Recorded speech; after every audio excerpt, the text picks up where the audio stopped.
Blue Christmas services have been observed in many Christian churches across the country, and I was surprised to know that it was only in the 1990s. Though the precise origin of the tradition remains unknown. A Western Christian practice, Blue Christmas typically takes place on or around the longest night of the year, often on December 21, the winter solstice. The service focuses on comforting fellow Christians who are grieving and struggling to find joy and hope during the season, recognizing the sadness and challenges that accompany Christmas. Well, according to my friend Google, before it was called the longest night,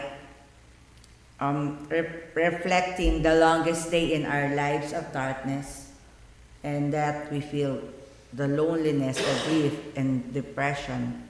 Now it evolved to Blue Christmas in 2016 when a police officer dedicated that service for all the police officers who have died in service.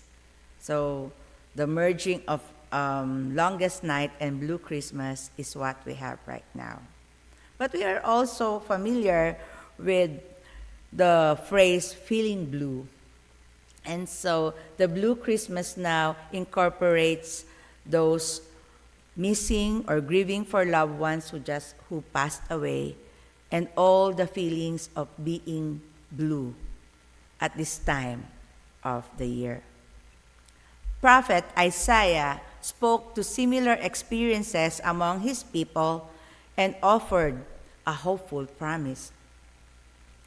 The people walk in darkness have seen a great light. Those who dwell in the land of deep darkness, on them has light shined. Isaiah chapter 9, verse 2. Today, we also acknowledge that people walk in darkness for many reasons. We also recognize that the joyous celebration of Christmas can be hard for those who are walking in darkness. Darkness or shadows may mean grief over loved ones, broken relationships, health worries, uncertainty about the future, economic strain, and more. Feeling blue at Christmas does not indicate lack of faith. It is an honest confession of life's pain, sadness, anxiety, and grief. Therefore, for a moment, I invite you to name the blues you carry before God, with the faith that God knows our real pain beyond holiday smiles. Let us pause in silence before God.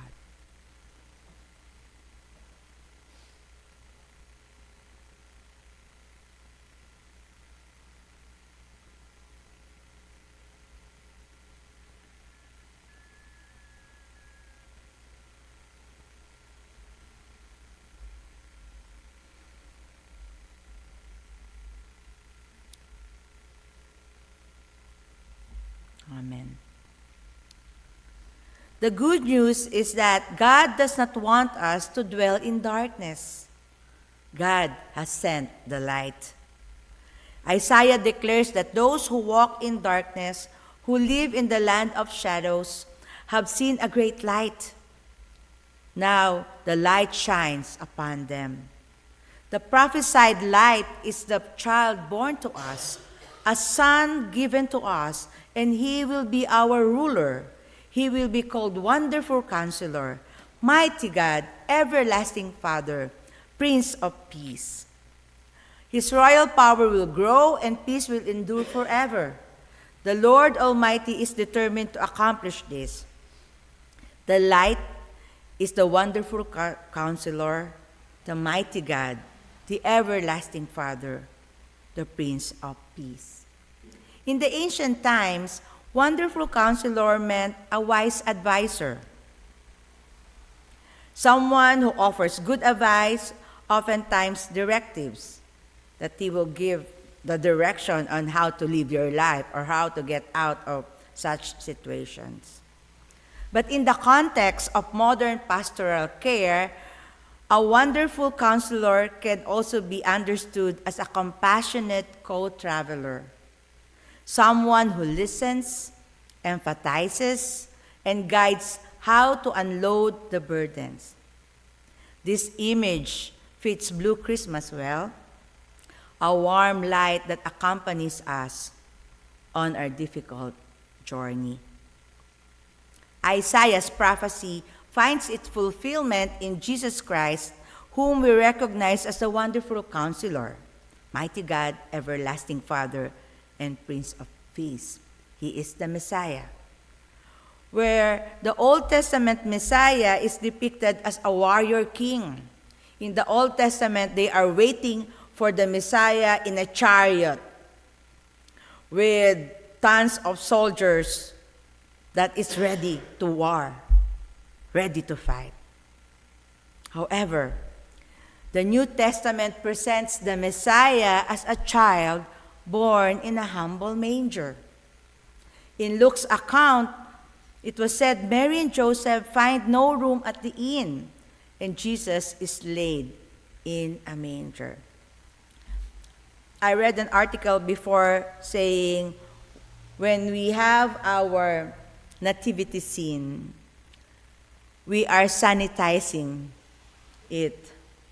Oh, it's so cute, but can you just imagine a baby in a manger where animals have their feeds? But this one, our manger, is so cute. But imagine that first night when the parents has no place for their baby to be born. And so Jesus, our wonderful counselor, knows the darkness and shadows of life.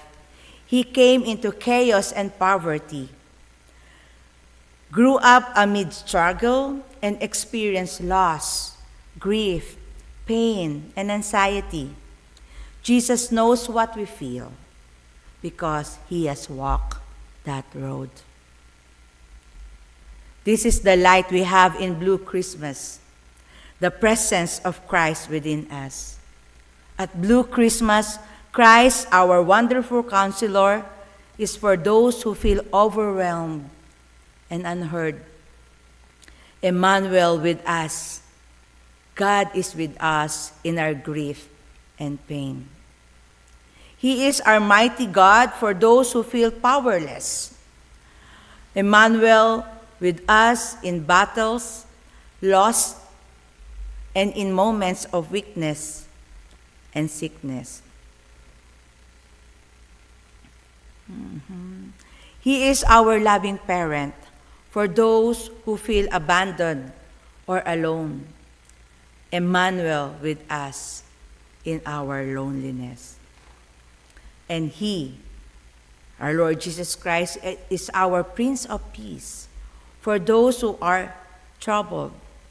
Emmanuel, God is with us in our anxiety and doubt.